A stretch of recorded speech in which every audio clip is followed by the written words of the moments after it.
Hashem's Vasai Tipsach Utia Gitla Sacha. We're now in the 32nd Perek of Yeshayahu. Last Perek, we had the idea of Sor Meira. Do not learn and go to Mitzrayim. Do not take Mitzrayim, the ideals of Mitzrayim, into your heart. Sor Meira. Separate from the bad. Here we have the Aseh Tov. We have another prototype, the prototype of goodness, of kindness, of justice, of moral correctness. And that is, some say it's Mashiach, some say it's Yeshayahu, some say Yeshayahu should have been the Mashiach, so it's all really one and the same. But the Perek starts off, not Hoi, Baruch Hashem, with Hein. Hein letzedek yimlach melech. There's going to come a time of this righteous king, and the sarim lemishpat yasharu, and he and also the princes that he rules with are going to rule with justice. So there's going to come a time that there's going to be Mashiach or Yeshayahu, but the leader of the Jewish people. Not only is he going to be yashar and following in the right way, but his officers, his princes, or perhaps Klal Yisrael, us, we will be following in that righteous, good way too. And if we're going to understand that all of Nach is really Lidoros for us, speaking to us, then the epitome of what Hashem really expects from us when we're saying Aseh Tov, to do good, is Mishpat, is justice. What is Mishpat? Mishpat is Lifnim Mishuras Hadin. It's even though you can judge someone not well, you judge them well anyway. You look at the world and you try to do kindness and goodness, and that is the Yashar. So let's understand together really what is going on. So this man that's going to come, and again, the Melech HaMashiach or Yeshayahu, he is going to be able to really highlight and be able to overcome and sustain or be greater than the four elements: wind, water, fire, and earth. He's going to be Machave Ruach. He's going to stabilize all chaos. He's going to be Kamayim B'Tzion. He nourishes with the desolation of the horrible moral difficulty that the people are going through at the time. He's going to be Tzel Sela. He's going to cool the destructive intensity of the people. And he's going to be Sela Kaved. He's going to become the foundation. He's literally going to be able to harmonize all the people all together. When the people are overwhelmed, he sets them right. He sets them right in Torah, because Mayim is Torah. He sets them right in Mishpat, so he cools things off between people. He sets the foundation of earth, of when they're building their homes, how they should build them. And remember, he made sure that there wasn't chaos, because he put guards by the Bate Midrashos and Bate Knesios. And he said, if you don't listen and learn Torah right now, I'm going to kill you. So the people were experts in Torah and mitzvos.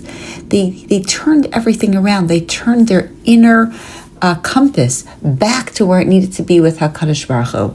And so that gives us, as the princes, right, what we're supposed to do, and how we learn from the inside and the out. We build our homes. We fill it with Torah. We make sure that we're not arguing all the time, and that we're giving tzedakah to make sure that people have around us. V'lo tasena einai, and the eyes of them are not going to see something that isn't there. The eyes are open, the ears are listening, and now we're going to have an understanding of what's really the right way to be and how to be it. And we don't have to be swayed by all of the bad influences when we can have good ones. And the heart is going to know Levav nimharim yavin ladas v'lashon aligim tmaher ledaber tzachos. And what does that mean? That means that we are going to see people for what they really truly are. And it's going to take some time. We have to pay attention. But we're going to be able to discern who's real and who's fake. And there's different kinds of people. And we're going to get to what the good person is and what the bad person is. So this is a society where no longer is there going to be hypocrisy. We're going to give respect to the people who deserve respect. Who are those people? So first we have a naval. Now we have naval, Bereshus HaTorah. We've had that word naval before in Navi, but he's a vile person. And what is so vile about him? Well, what does he do? He's arrogant and he's morally incorrect. And he tries very hard to get people to be corrupt with whatever he says and he does. And we're going to see him for what he really is. He can't then donate a building and make it all okay. We are not going to give him the generousness that he doesn't give to other people. We're not going to give him kavod. Nor are we going to give the deceitful person, the kilai, the person who's kol li, everything is mine. We're not going to tell him, oh yeah, you're shoah, you're noble. There's no way. So we're not going to say that the naval is a nadiv, who is generous, and we're not going to say that the kilai, who is kol li, everything is mine, is a shoah, is a noble. Because we're going to see them for who they are. Ki naval nivala yidaber, because a naval is a naval. And everything that's in his heart is not what is good for us, and we don't believe in it. So we're not going to do chanifa. We're not going to do flattery to that person. And we're going to understand that he speaks lies. And we're not going to follow that. And we're not going to follow that and we're going to stay away from him. And we're going to make sure that the people that he does not give to, the ra'ivim, the mashket sameh yachasir, the people who don't have what to eat and what to drink because he decided that he doesn't have to give tzedakah and he doesn't have to be kind and he can manipulate the poor and he can evade justice and he can do things that he doesn't get any repercussion about. We're not going to let that happen anymore. We're going to be a different type of society. We're going to be a society that says we only give kavod to the right people.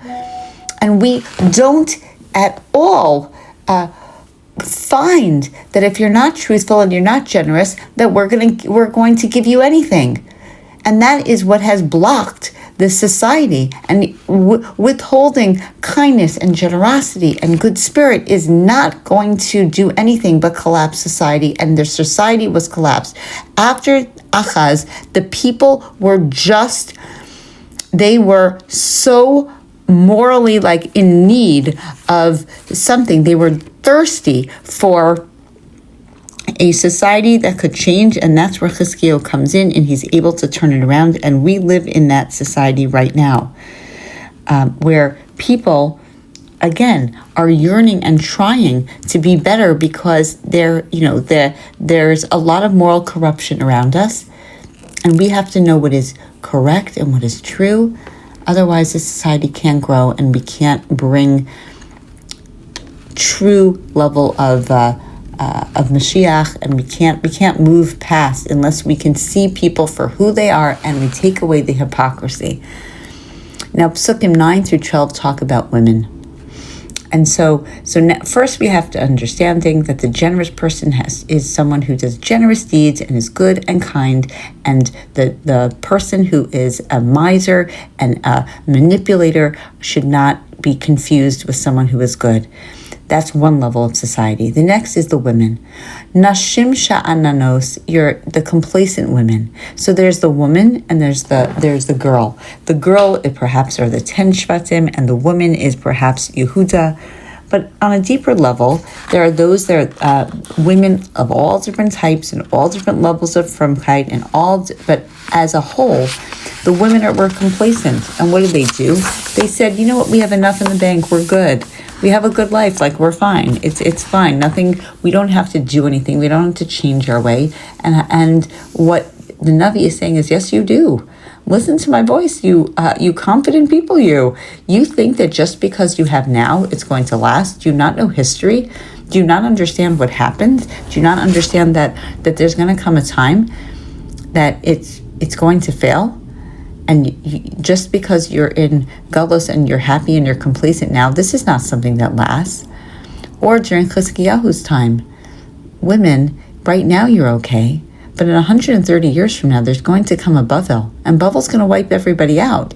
And what is happening? Yamim al Shana. What's happening is that if you don't do tshuva now, then what's going to happen is that Yamim al Shana is your years are going to, all of your averos are going to compound. And they're going to compound and compound and compound until Hashem says, that's it. Now you're deserving of something really bad, and you're going to get it. And it's going to come in the form of Korban Bayis Rishon, Korban Bayis Sheni, and for us, we just can't have Mashiach yet. Because we have to get to a place where we're not compounding all of the bad, we're building up all the good, we're gathering all of what is good. Don't be complacent, Sha'ananos, you women, you, says the Navi. Because what's going to happen is you're going to come a time where you're going to have to be undressed and bare. And you're going to, and what does that mean?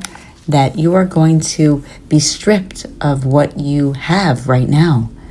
All of the luxury items and the life that you have is going to be stripped from you. So you should be putting on sackcloth and doing tshuva. We're in the month of Elul.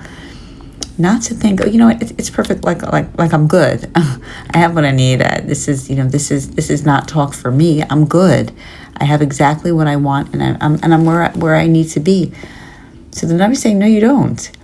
Always put on sackcloth. Always beat your breasts. The concept of breasts here is the concept of either sustenance, that there's going to come a time where you're going to miss the sustenance or the security. You're going to wish that you could just curl up in your mom's breast, and there's not going to be that availability. Or it's a highlighting idea of tshuva. Do tshuva, knock the breast. And in that way, you will get to a better place. Otherwise, there's going to come a time where you're going to be devoid and stripped of all of it. And we see throughout history, if we don't learn from history, history repeats itself. Don't you want to come back, the Navi says, to a time where the houses were joyful, where things were good, where we can have another Beis HaMikdash, where we can have true joy and sincere complacency? Because what's going to happen is the palace is going to be forsaken. The cities are going to be abandoned.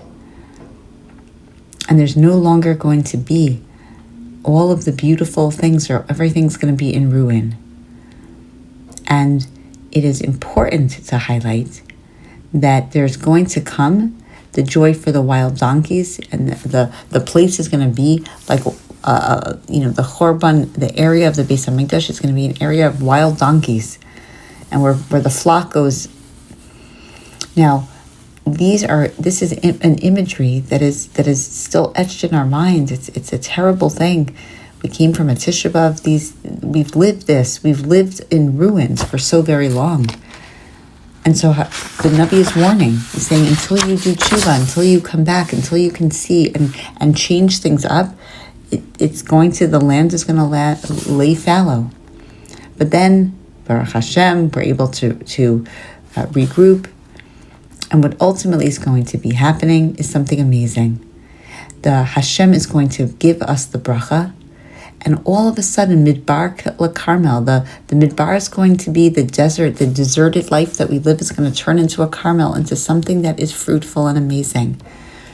And the fields are now going to be forest, lush and abundant in bracha, abundant in all the most amazing things.